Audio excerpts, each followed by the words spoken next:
everyone, and welcome to another SuncatByte. During today's SuncatByte, we're going to talk about functions,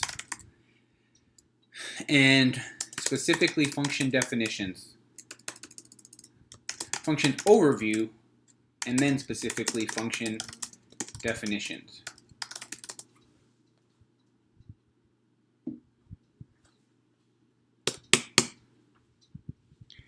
So first, let's talk about a function. What is a function?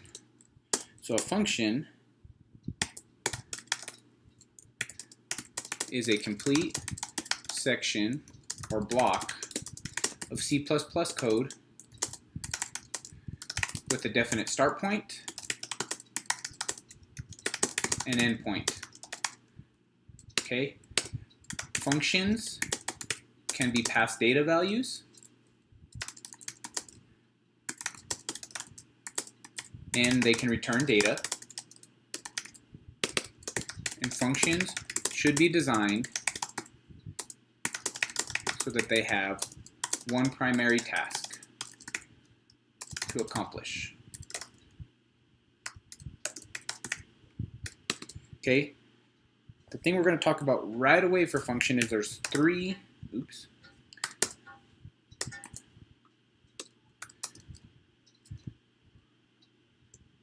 parts to a function. Okay, first part is going to be your function definition. That's what we're going to talk about today. In the function definition, there is also a function header. Next part is going to be your function prototype. And the last will be your function call. So today we're going to focus on this piece, and we'll look at the other piece in another SuncatByte. Okay, so when you're looking at writing functions, you need to think about a number of things. I'm just going to cut and paste here to save us a little bit of time.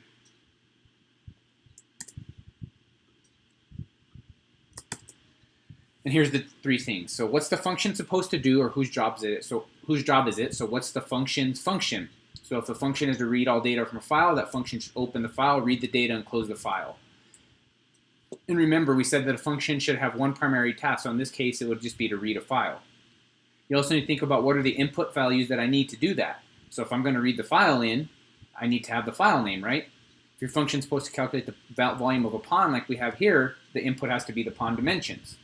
And then what's it going to return to me? So what will the function give you when it's finished? So in this case, if it's a pawn dimensions, it's going to return some kind of either double or integer value depending on what kind of math, right? So what's it going to return to me? So when you're writing a function, you need to think about those things.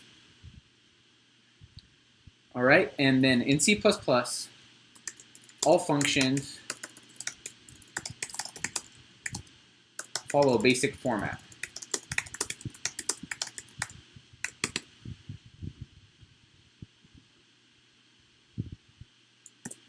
And the format is this. You have your return type first. So that's going to be the type of variable or value that the function is going to return. Then we have the function name. That's just going to be the identifier that you use to call the function. Then you have your input parameter list. Those are going to be the inputs to this function. You could have multiple types of inputs. You could have two ints. You could have one int. You could have no input. So that's what that is. Here in the body of the function, if it's a return function, it's going to have a function return type of int or something like that. Int double float. If it doesn't return anything, it's going to be called a void, and we'll get into that in a little bit. But there's some general rules for functions as well. And here they are.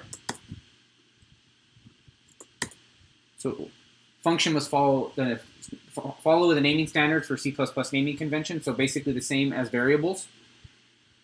Can't start with the space, can't start with the number, those kind of things. No spaces in there, only underscores. There can only be one return type in a function, so it can only return one value. If there's no return type, then the void data type is used. So that data type would be here. If it's returning an int, it'll say int there. If it's not returning anything, it'll say void. Input argument list must have data type and names separated by commas. You can pass in as many arguments as you like. And if your list is empty or no arguments are passed, you just have empty parentheses like this. So let's look at a common simple example. Hello world. So we have a hello world function like this.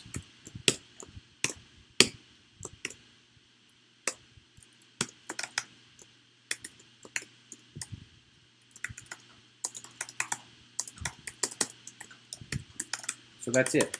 This is hello world in a function. So this is our return type void. It's not returning anything. The function name is hello world, and then here's the block of code. There would be a return statement if it was returning something, but since this one isn't, we don't return anything. Let's take a look at a couple other function examples, and these are just function definitions. Okay, so this is an actual function definition that we're looking at. Looking at this diagram now, there's some other function definitions. Here's void write hello, so this is just saying hello from a C++ function. Our return type is void right here, so there's nothing returned. Name is write hello. Notice there's an input list that has no parameters, so you just have an open and close bracket there, or open and close brace. So that's no return type. Here, this has a return type of int, so this function actually returns something. Its name is ask for age. Again, no parameters, no input. Here they ask for age, so we declare this function age, or this variable integer age inside of here. We say enter the age, we get the age, we do a cn.ignore, because if we're going to do a get line later on, we need to have that cn.ignore, and we have this return type age. Because it's an int, we have to return the return type is int, we have to return an int here. So that's what that does, returns an int. Here's another one that's string ask for name. So we have string here, the return type string. It's just very similar to the other, except for this time we're entering a string and we're doing return name. So we have to return a string there as well. Let's take a look at one other function. It's a little bit different than these ones because this one has, let me put up here first. What's different about this one? We've already seen a void return type here, so it doesn't return anything. But the difference in this one is we have an input parameter list. So here we have a string that we're passing in called name, and we have an int that we're passing in called age. Something else that I want to make note of is the standard practice or naming convention for functions is to do a capital letter and then lowercase for the rest of them. If you have multiple words, then also do capital. So like here, ask for name, you capitalize the first letter. But anyway, this one is different because it's a void return type.